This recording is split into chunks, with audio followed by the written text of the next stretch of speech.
of these latest things. They're in the middle of a war. And I understand that because I think in terms of, my thought was always that it would be, to go out and do that for security reasons would be very challenging, but they would do it privately, they'd film it, they'd record it and say, hey, by the way, everybody, 2 weeks ago, we burnt the red heifer and we have the ashes and here's the video. I think that would be a little bit more security conscious, but nevertheless, things are changing and really, really fast right now. Do you think that the Hamas was truly disturbed by the red heifers, or were they just using that as a pretext for what they did?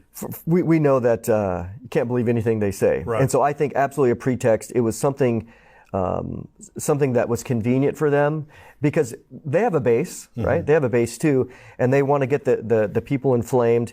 But even even lately, I don't know if you saw the video, but CBS did a report on the red heifers in the last 2 weeks. Really? And they interviewed one of the rabbis of that's part of the Temple Institute that was here in Texas, Yitzhak Momo, on the site of where the location of their property is. But it was a hit piece on the Temple Institute inflaming the regions, basically blaming them for October 7th. And he got really irritated in the conversation. But one of the other things that they did, and I have to say this, is because what they did is, the video is like 5 minutes, people can find it online, but about 2 minutes into the video, they show this huge altar. And the guy says, this is the altar that they have prepared in order to slaughter the red heifer. And this thing is gigantic. And I'm looking at it and I'm like, there's no way that altar would fit on that property. So I did a little research, talked to some people in Israel, come to find out that altar was built 20 years ago, south of the Dead Sea, not on the property. They completely lied. Wow. So they took some old footage, put it in, and they portrayed it as being the actual red heifer altar. So this is where discernment is we have to be so discerning today because there's so much misinformation. And the fact that, well, it's not surprising that CBS would lie, but they did it to stoke the flames of feelings against Israel. Well, it's the importance of what you're doing, because this book is really fantastic, and we're going to talk here in just a little bit about the questions you ask at the end of the book, which I think are very important. But you can trust Mondo and what he's saying, because again, you're talking to Byron Stinson, you're talking to the people that are in the know over there. This isn't secondhand. So in Revelation 11, John says, I was handed a rod and told to measure the temple, but not the outer court, because it had been given to the Gentiles to trample underfoot for 42 months.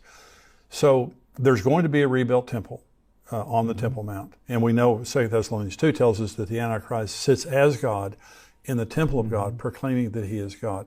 So it's going to be rebuilt, but they cannot rebuild it without the ashes of the red heifer. Okay, and so this is the 10th red heifer, is that correct? Yeah, according to Maimonides, yeah. Talk about the significance of that. Yeah, so Maimonides was a very well-known rabbi in basically, the 10th, 11th century. And he wrote a whole commentary called the Mishnah Torah. And he's writing about the longing to when the temple comes back, this is how we will accomplish it, this is what we need to do. And he was trying to put in writing some of the Jewish traditions that could be lost. And so he has a chapter in there on the red heifer, and he talks in there that from his understanding, up until the time of the second temple, during basically Jesus' day, there had been 9 red heifers slaughtered in history.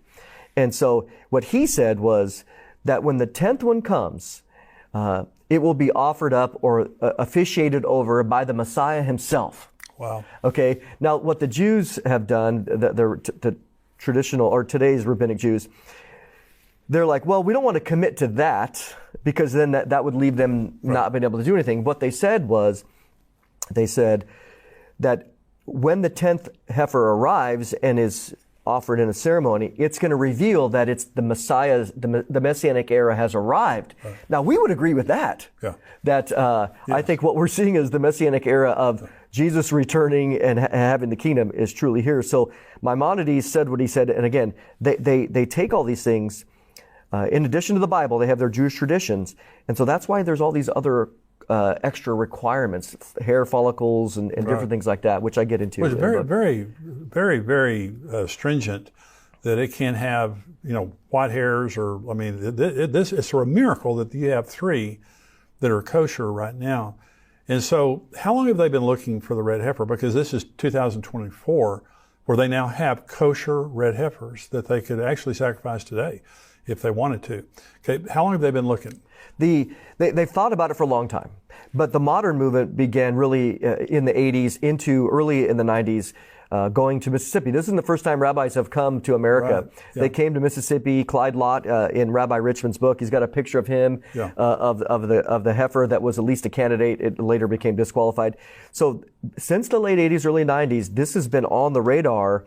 And of course, there's been, again, I've been watching since 93, and there was one that shows up and then it disappears, another one that shows up and then it disappears. But this is different in that what people might not know is that in addition to these 5, there's 15 more, 18 more on the ranch that are all considered at least possibilities that they're watching. So the ranchers here in Texas, up in Rockwall and other places, this is their goal. I mean, they are breeding. Ty Davenport, he's well known for his ranch. He says, I'm doing this specifically to raise Red Angus for the temple. Hope you enjoyed today's show. Listen to see the entire Tipping Point show. Go to endtimes.com. Become a subscriber for $7 a month. Love to have you as a subscriber, but I hope that this information has been helpful to you. And listen, you can give to us on endtimes.com. You can go and you can give a donation one time. You can give a recurring donation. We need your support to keep this ministry going and to reach out to as many people as we possibly can. First of all, to lead them to Jesus Christ, but also to give comfort and encouragement to people in the very difficult times that we're living in. People need biblical truth and Bible prophecy to help them to contextualize the things that are happening in the world. The world's crazy right now, but the Bible tells us exactly what to expect, and that's comforting because Jesus Christ is coming. Thank you for joining me today. Go to endtimes.com.